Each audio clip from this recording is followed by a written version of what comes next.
Recharge खत्म होने के बाद आउटगोइंग के साथ साथ इनकमिंग कॉल का भी बंद होना। सर जब प्रीपेड प्लान एक्सपायर होता है या मोबाइल रिचार्ज की वैलिडिटी खत्म होती है तो आपकी आवाज बंद कर दी जाती है, फोन मेरा, सिम कार्ड मेरा, नंबर मेरा। तो सर रिचार्ज खत्म होने के बाद आउटगोइंग कॉल बंद होना समझ आता है, लेकिन इनकमिंग कॉल बंद होना सरासर मनमानी है। सर हमारा मोबाइल नंबर आज हमारी डिजिटल पहचान बन चुका है।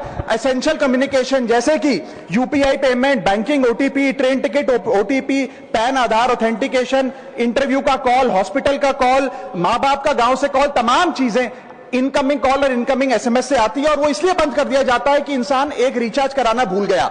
सर इनकमिंग कॉल बंद करना is not stopping of a service, ये हमारे राइट टू कम्युनिकेशन को स्टॉप करने जैसा है। सर जैसे आपका आधार कार्ड इसलिए एक्सपायर नहीं हो जाता कि आपने डिटेल अपडेट नहीं करी, या आपका बैंक का खाता इसलिए बंद नहीं हो जाता कि आपने मंथली डिपॉजिट जमा नहीं किया, या आपका वोटर आईडी इसलिए सस्पेंड नहीं हो जाता कि आप एक चुनाव में वोट डालना भूल गए। ठीक उसी तरह आपका मोबाइल नंबर इसलिए सस्पेंड और डीएक्टिवेट नहीं होना चाहिए कि आप एक रिचार्ज भूल गए। सर मैं सदन में फ्री आउटगोइंग की मांग नहीं कर रहा, फ्री डेटा की मांग नहीं कर रहा, लेकिन इनकमिंग कॉल फैसिलिटी की गारंटी होनी चाहिए। मेरी 3 स्पेसिफिक मांग है। पहली, प्रीपेड मोबाइल कनेक्शन में इनकमिंग कॉल और इनकमिंग एसएमएस कम से कम 1 साल तक कंटिन्यू रहे, चलता रहे from the date of the last recharge, ताकि एसेंशियल कम्युनिकेशन चलती रहे। दूसरी, deactivation of the mobile number after 3 years. ऐसा ना हो कि आपका मोबाइल नंबर किसी को आपका मोबाइल नंबर बंद करके किसी और को अलॉट कर दिया जाए। कम से कम 3 साल का ग्रेस पीरियड देना चाहिए from the date of the last recharge. And third demand, mobile operator should introduce a low cost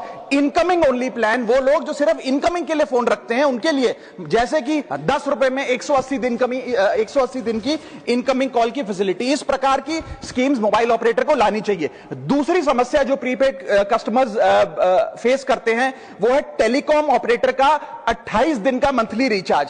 साल में सर महीने 12 होते हैं, लेकिन 28 दिन की रिचार्ज के माध्यम से 13 टाइम्स रिचार्ज कराना पड़ता है। कैसे सर? 28 दिन into 13 times is equal to 364 days। ये एक बड़ी क्लेवर स्ट्रैटेजी है जिसके चलते आपको फीलिंग 30 दिन की देते हैं, लेकिन आपसे डीलिंग 28 दिन की करते हैं। सर दुनिया में हर जगह बिलिंग साइकिल कैलेंडर मंथ के हिसाब से होती है, 30 या 31 दिन। आपको मंथली सैलरी, लैंडलॉर्ड का रेंट, बैंक की ईएमआई, बिजली पानी गैस का बिल, तमाम चीजें 30 या 31 दिन के महीने के हिसाब से होती हैं। लेकिन ये मोबाइल ऑपरेटर, टेलीकॉम ऑपरेटर 28 दिन के महीने के हिसाब से आपको रिचार्ज प्लान बेचते हैं, ताकि साल में एक अतिरिक्त रिचार्ज आपको मिल जाए।